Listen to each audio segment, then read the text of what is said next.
Hello, everybody, and welcome back to the channel. I am your host, God of Heroics, or you can just call me Hero. Today, I am just uploading one of my videos from a stream I did over on IRIAM. I went ahead and recorded this while running the stream, so if you want to catch any of my streams live, you can go ahead and find me on IRIAM, or just wait for me to go ahead and just upload the full stream here. It's always going to be about an hour to 2 hours, maybe a little bit more, depending on how much time I have. But anyway, enjoy. Okay, so when it comes to barriers in Jujutsu Kaisen, there's a simple set of curse techniques that any sorcerer can learn that are known as barriers. Barriers are pretty much what they sound like: an area selected by a Jujutsu sorcerer to be sealed off, to conceal, contain, and/or deny entry. The most common use of a barrier technique is what is known as a curtain or a veil. We talked about this a little bit earlier. Jujutsu sorcerers create veils over an area affected by cursed spirits, shielding the area from potential onlookers, denying them the ability to see sorcerers operate in exorcisms. Let's see what it says. It says the basics was probably the longest because it went from basic to complex real quick. Yeah, it really did. But with these individual lessons here, it's gonna break down a lot of that basic and complex aspects so that you don't necessarily see it as, oh, it can be simple, and then immediately it's like, oh, this is the craziest shit ever. But it instead kind of leads you in a way to understand each individual aspect so that you can understand the nuances that make it as complicated as it is. And once you understand each individual part, it doesn't seem that bad. Um, yeah, so complex barriers are barriers customized by binding vows and talismans, but this requires both skill and prep time, considering the talismans have to be placed to create a perimeter and the binding vows have to be spoken into the incantation. Barriers can only interact with cursed energy and completely ignore inanimate objects, buildings, and things without cursed energy. This is why people like Maki and Toji can treat barriers like free real estate because they have no cursed energy, so the barriers just see them as inanimate objects, and it allows them to enter and exit at free will. The FNAF game versus the FNAF lore kind of thing. Yeah, that's kind of how it is, unfortunately. Um, so pretty much this is what I was talking about earlier, where I said that when I was talking about the barrier that was made in Shibuya during the Shibuya incident, barriers are customizable, but it takes people with skill, it takes prep time, and it also takes an additionally long incantation along with placing the talismans. So like I said, when they sealed Gojo, or not sealed Gojo, but made the barrier so that Gojo couldn't enter, they had to place the talismans to create the perimeter around the area that they wanted to seal off. And then the person who casted the veil, which was, I believe, that old ass lady, the seance lady, um, she had to. So basically, there's an incantation for a veil. Everybody has a different incantation or can use a different incantation, but it creates the prerequisites for the barrier, and also it creates, like, what is happening as the barrier is active, the passive ability for the barrier, if you will. So that would be like, oh hey, make this barrier dark as night or whatever, or light as day. You can change it up, and then you can be like, don't let onlookers see or conceal our actions from the outside world, or whatever it may be. The incantations change from person to person, but the idea is that you're creating it for a purpose, and then you have to put what that purpose is into your incantation. And also, I don't think I put this anywhere in here, but I do want to say, curse techniques all have incantations. And in order to make those curse techniques at their maximum output, you have to say the entire incantation. However, you can also use the curse techniques without incantations for the sake of speed.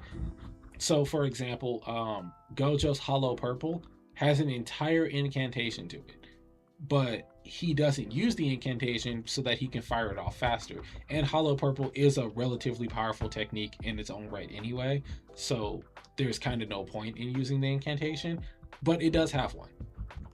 So That being said, that's why veils have incantations, so that if you're using the incantation and the longer it takes for you to use the incantation, the stronger it is, because again of the risk factor that someone could get into the barrier or out of the barrier before it's completed. So yeah, that's a whole thing. Where did I leave off? Empty barriers. So there's a thing called an empty barrier, and empty barriers are almost completely vacant on the inside. The barriers pretty much have like a hexagonal pattern, and they can be used freely, altered by the user if they are skilled enough. And it's pretty much like a reality warping barrier, but it's very short-lived and it requires extreme skill to use. So think of it like let me pull up a picture of it so I can better explain it. Unfortunately, you guys won't be able to see it, but if you check out the channel, you'll be able to see it. JJK empty barriers. Kenjaku is the one who does this later in the series, but think of it like think of it similar to like a domain expansion, but not as powerful. So instead of creating a barrier that seals off you and your enemies, a strong barrier that can't be broken, ones that can't be escaped, and then having an innate technique with an auto hit feature. It's like creating a movie theater of sorts.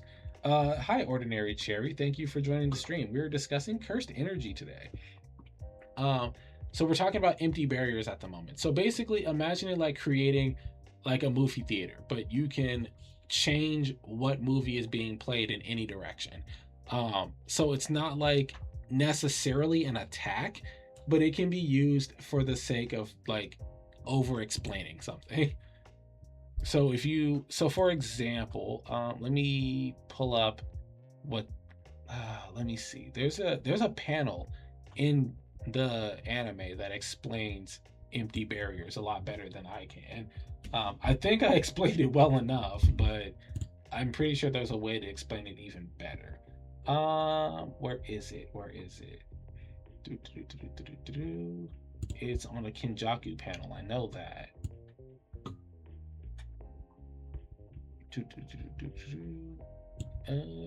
Yeah, I'm not finding it. Anyway, oh no, I think this is it. Let me go ahead and open this. It's on, oh, surprisingly, it's on the Battle Wiki site. Boom, boom, boom, boom, boom, boom, boom. Where is it? Scroll down, scroll down.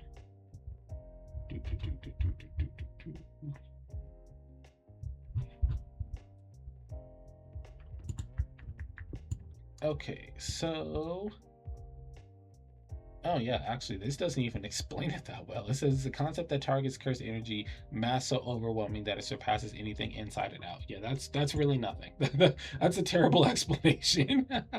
Wow, I thought they would have done better since they're known for just, leaving a lot of information in text bubbles.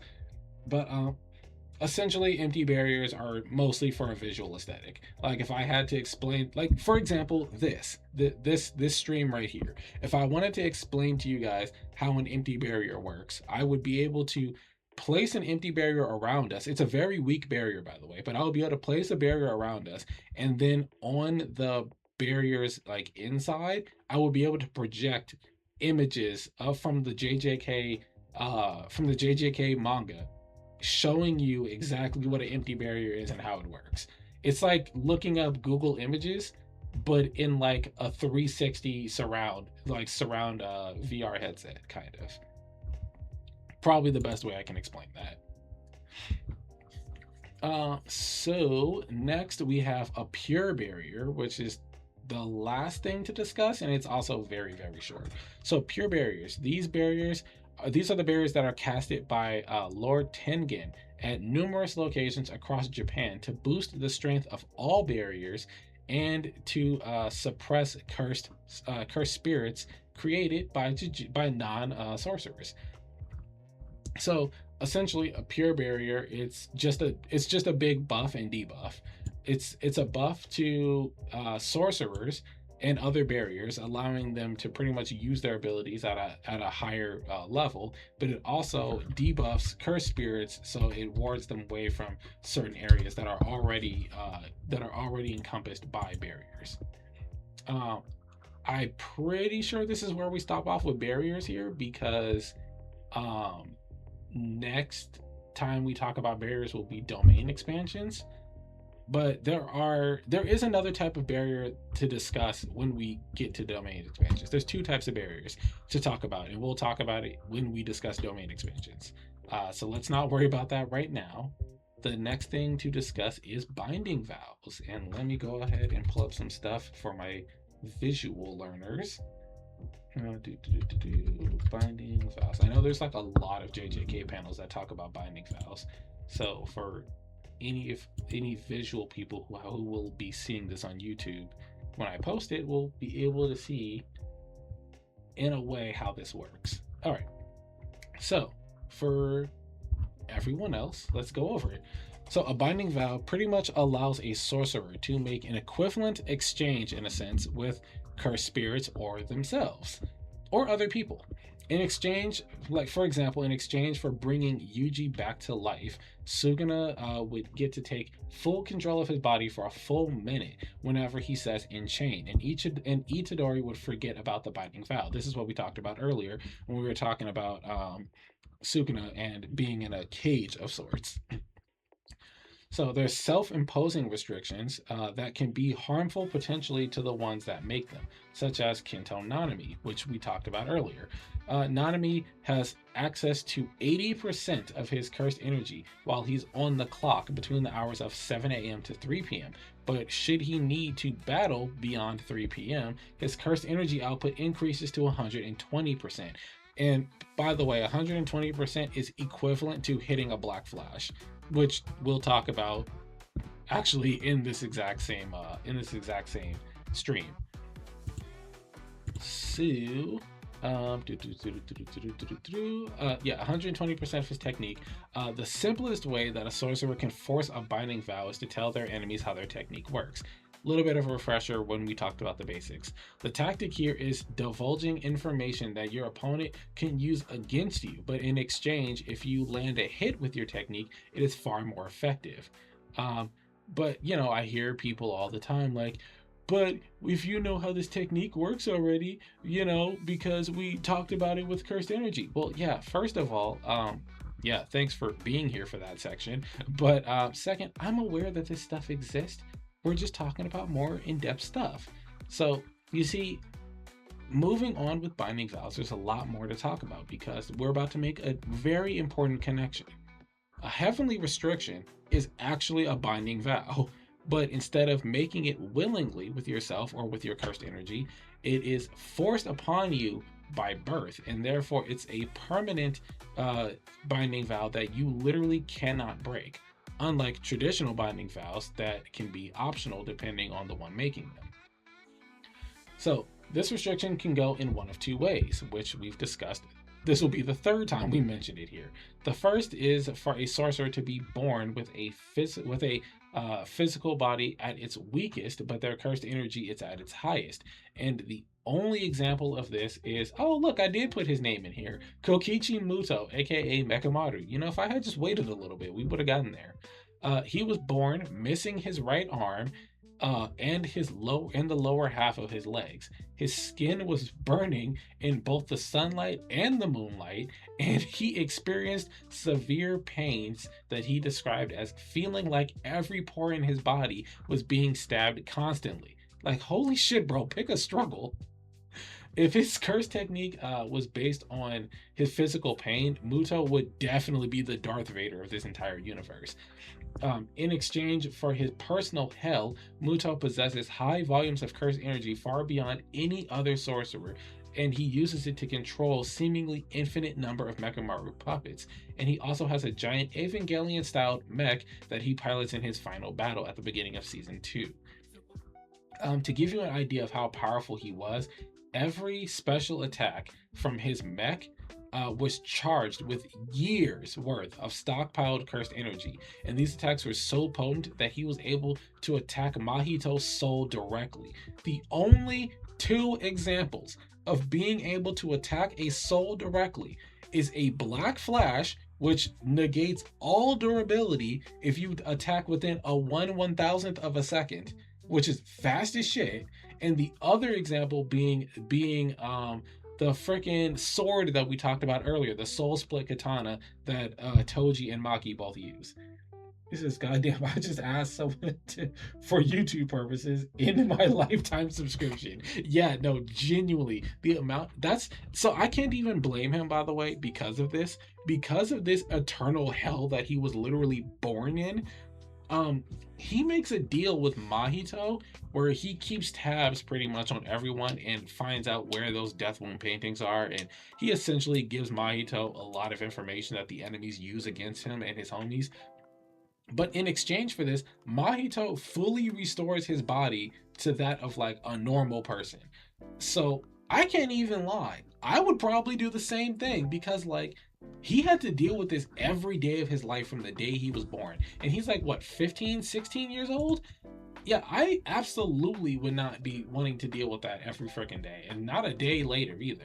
But then I can't even be mad at him beyond that point because as soon as he got his body back, the first thing he tried to do was smoke Mahito. That was the first thing he tried to do. As soon as he got his body back, he tried to kill Mahito. And if he had succeeded, that would have been so cool. I would have actually been way happier if he had succeeded rather than dying in that fight. Very unfortunate for him, but hey, it is what it is. So moving forward, the second kind of heavenly restriction is the exact opposite. A sorcerer's cursed energy at birth would be lowered to resemble that of a non-sorcerer, and in exchange, their physical body and senses are raised to beyond peak level. According to Yuki Tsukumo, there have been quite a few cases of people with this kind of heavily restriction, but the series only focuses on two, and that would be Toji 10 Toes Down Fushiguro and my favorite female character, Professor Maki Whoop Your Ass in an Instant Zenin, who was one of the few female characters to graduate from I'm Him University, top of her class, majoring in business standing. I swear I was sober writing this. Oh my god. So Maki was born physically gifted with no cursed energy, causing her to be shunned by her clan, just as they shunned Toji before her. But she's a special case when it comes to her physical prowess because Toji possessed even more extraordinary physical strength than anyone else, but having the same cause. So what went wrong? What happened? Well, Maki did possess the potential to reach this level, but she was being held back by her twin sister. You see, Maki and Mai Zenin are twins, and we talked about this earlier, but Mai did have cursed energy, and since they are linked by birth, Maki is technically considered to have a little bit of cursed energy within her heavily restriction, allowing Toji to basically be way stronger than her because she is tethered to his sister by birth. The only condition that stipulates the heavenly restriction by nature. So there's some stuff that happens that I will not be talking about because it is spoiler for season 3. But yeah, let's go ahead and talk about Maki using her glasses. Maki uses her glasses still to this day to be able to see cursed spirits and cursed energy. But if she were to lose them, she would still be very capable in combat because of her heightened senses. It's the exact same for Toji, by the way. They can see distortions in the air where cursed energy is present. So think of it like how you can see heat waves above a car on a hot day. It's very much like that. You can see, they see like little glimpses of what could be something, little waves in the air, and they also, because of their heightened senses, can sense curses nearby. It's kind of like if you're like walking and somebody gets really close to you, even if you don't see them, you kind of feel like a presence is like, encroaching behind you. You don't feel that infinite space next to you. You feel there's a body like close to you. It's very similar to that, which is actually how Toji was able to kill Dagon in season 2.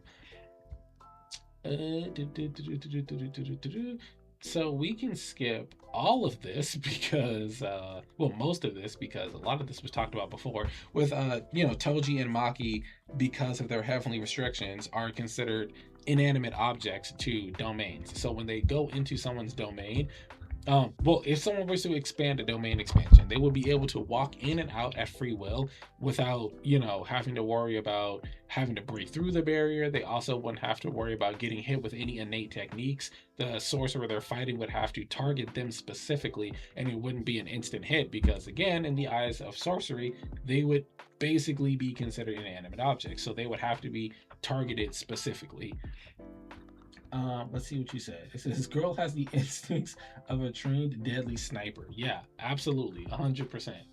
And for the most part, that is everything regarding binding vows. Yeah, that is pretty much everything so far on binding vows. Heavenly restrictions, binding vows you can place yourself, and then there are binding vows that you can place with other people, and binding vows you can place on barriers. And yeah, that about sums up everything with binding vows. Um, the only thing that I don't even know. I'm gonna mention it because it's possible. I'm not gonna talk about who does it or how many people do it, but it is entirely possible to kind of like spam binding vows in a way to save your own ass or to make the battle more interesting for yourself. For example, let's say I'm fighting Gojo and I can't get through his infinity, I can't land a hit. So I can place a binding vow with myself that would say like, oh, whatever weapon I'm using, uh it like I can say like as long as my cursed energy is encompassing this weapon, I can hit Satoru Gojo, but I can only hit him 3 times before my weapon is entirely destroyed. Something like that. So I would have 3 chances to hit Gojo and kill him before my sword or axe or whatever the weapon is completely disappears. Or I could say something like, oh, with my binding vow, I'm gonna change the hand sign that I can use for my domain expansion. Let's say I need 2 hands for my domain expansion hand sign, and I lose a hand. Then I can change it and be like, oh, I only need 1 hand as long as I do this hand sign, or I do half of the hand sign. But when the domain expands, it's half the size, or it's half as strong, or something like that. And you can make these binding vows like off rip in the middle of combat, as long as the risk factor is high enough. You can alter how strong it is as well. So you can say, like I said, like if I'm missing a hand, oh, I need this hand sign, but my domain is half as strong. And then I can say like, but if I gain my hand back, let's say I know like reverse curse technique. If I gain my hand back, I can no longer use the 2 hand seal, or I don't know. My hand will disappear again. Like I'll only be able to use it that one time, and then I'll never be able to regenerate my hand. Then if I go ahead and break that restriction by doing the 2 hand sign, then I lose my hand. But because I placed this restriction on myself, even with 2 hands, I can use the 1 hand sign for my domain, and my domain will get a boost in strength because there's the possibility that I could use 2 hands and lose my hand again. It's really based on like a risk to reward system if you really think about it in that way. But yeah, as far as binding vows, I believe that is everything to discuss about binding vows.